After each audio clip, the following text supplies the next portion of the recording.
It's my pleasure to welcome you to the Security Dialogue Stakeholder Session on community-based solutions to addressing kidnapping.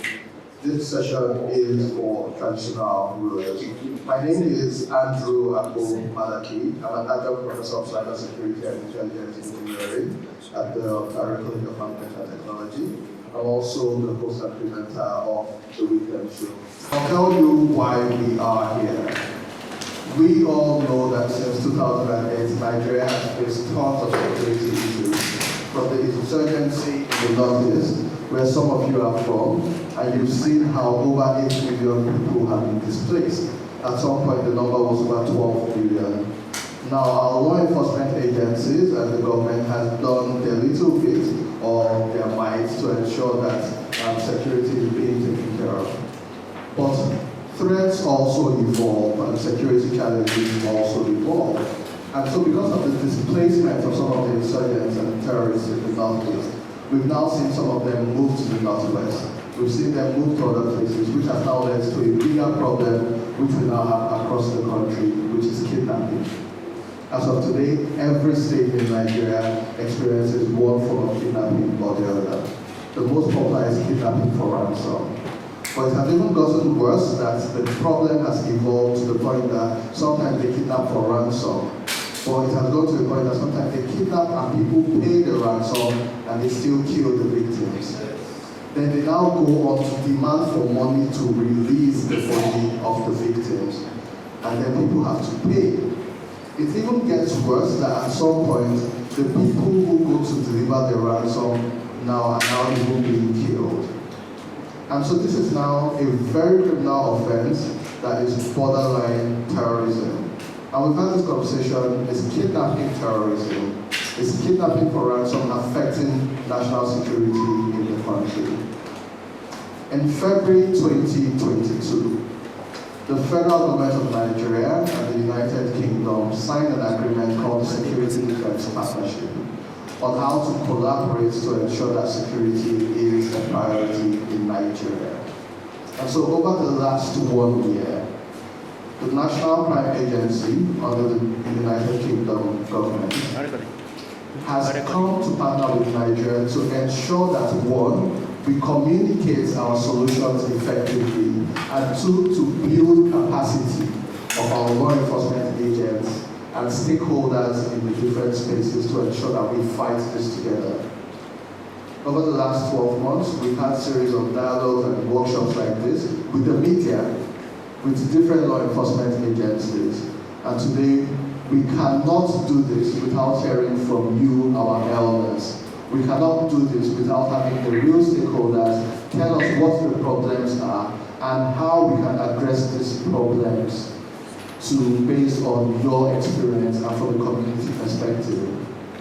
We've also been in partnership with the National Counterterrorism Center under the Office of the Office of National Security Advisor, where we had the training with the media and law enforcement.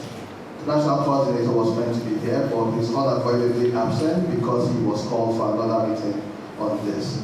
So the outcomes of today's meeting would be put together in a report and submitted to the Office of the National Security Advisor, to the National Crime Agency, and this would also be put in the media to show that the traditional rulers, who in most cases people still come to blame you people for the problems in your community, this is to ensure that your opinion matters, your solutions are taken into cognition, and we can use this to fight this issue.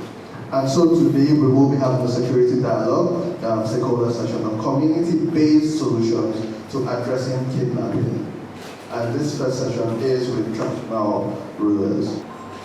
Kidnappers, they might not have a target. I was kidnapped on highway on my way from Adamawa to ABUJA, along Kaduna to in between Kaduna and Nasarawa.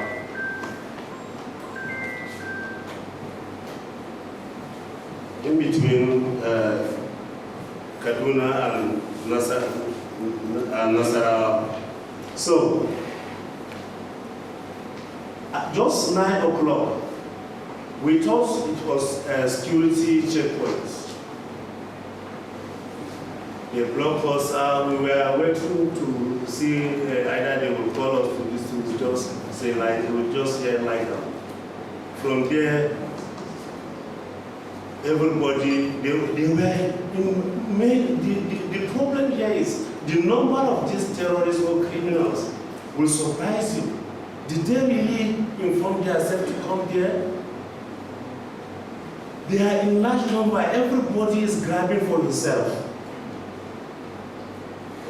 One will catch 3, 4, one will have 10, one will have 20 people. They station us in groups as commodity. In fact, it is good at times to disguise when traveling. Actually, I was not looking as traditional leader when I was driving. Despite having some cabs, some braces they took from the car, but they mistaken me for a driver, and I claim not to be even the real driver. I claim to be the painter that just assists the man. They were trying to trace where is the chief. They say maybe some of the group have taken it as part of their own. So when they say, when they tap 20 million on me, I say, please, if you want to kill me, use gun, don't use my family. They were very furious and saying, are you the one to decide for us what to do with you? I said, why would you just call, how can a painter, me and my family get 20 million? Yeah, you just want to kill me, I know. They did not talk to me again. They concentrate on other people. If you are too handsome and you are too fresh, that is a problem. I'm telling you, one Igbo man just car. The guy was very fresh. His hair was glittering. I'm telling you, they were asking for 50 million. So, in fact, even other people are congratulating those ones that hold that one because they consider that these people have knowledge. No one talked to me again as I said I'm a painter. They have to finish with others. They consider me as one of those this thing. They say, okay, they just name me, Baba Painter, do you have 2 million naira? I say, how can I, where can I? And if you are not important to your society, is it we that will be very important to us? So we struggle. I beg. The letter said, Baba Painter bring 1 million. Mistakenly, my people respond in time. Then they say, so they love you. They say, lie, I have to 2 million. Then we start pleading. At last, they collected 1.3. Even if it is your enemy, you will not like your enemy to be in the hands of kidnappers. My dear brothers and sisters, this is the only country we have. We don't have any country than this. This is the only pride we have. This thing did not end. The house that I spent 9 years building in the village was brought down as a result of insecurity in just a day. I have to start it again. Why are we in this situation? That is the question. The question, why suddenly Nigerians change, more especially the northern part of this country is becoming something different, unpredictable, or you cannot even imagine. We used to be the most hospitalized people. We used to be the most caring people. We used to be the people that sacrifice for people. But why now? Why now? What is really happening? My research as a prince, one that was born into that type of family, I realized that there is negligence by the society, negligence by the democratic base government. It started when the traditional institution was cut off from security teams.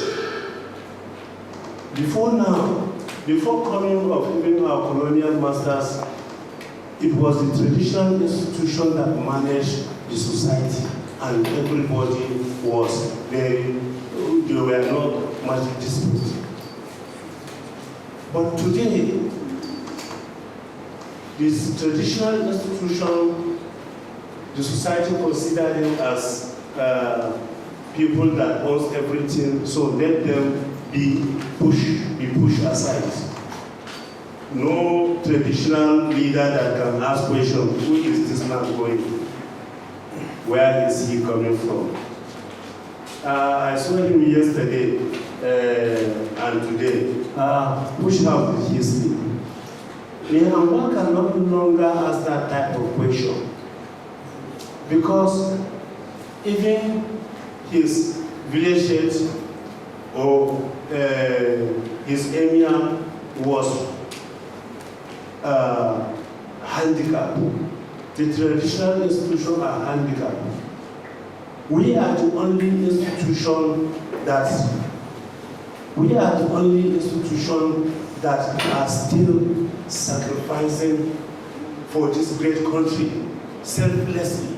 I can say it with all manner of seriousness. In our country,